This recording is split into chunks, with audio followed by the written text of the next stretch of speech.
পাকিস্তানি ড্রেসগুলো একটু নিছি, আমি নিজেও একটা পাকিস্তানের মধ্যে নিছি।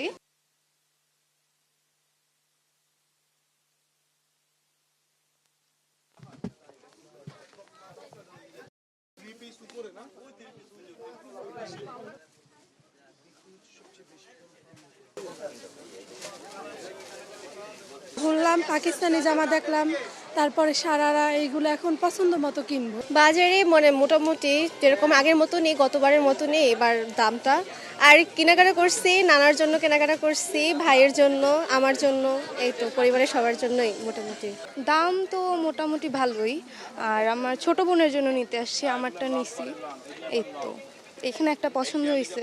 এই সব শপের মধ্যে বাচ্চাদের ড্রেসই বেশি সুন্দর হয়। পাকিস্তানি ড্রেসগুলো একটু নিছি, আমি নিজেও একটা পাকিস্তানের মধ্যে নিছি। এই তো এখনকার কালেকশনের মধ্যে আগে যেমন সারারা ঘাড়া ছিল, ওগুলো তো এখন আর কেউ ইউজ মানে পরলে ওইটা ওল্ড কালেকশন হয়ে গেছে, এখন পাকিস্তানিটাই সবাই নেয় আর কি।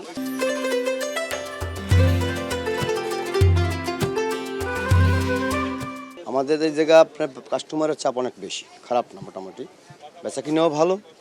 কাস্টমারের উপরে আপনার বেশিরভাগ পোশাক চাচ্ছে পাকিস্তানি ফার্সিগুলা, ইন্ডিয়ান গাউন, বাংলাদেশি আপনার ফ্রকগুলা, এই উপরে বেশি চাহিদা হতো।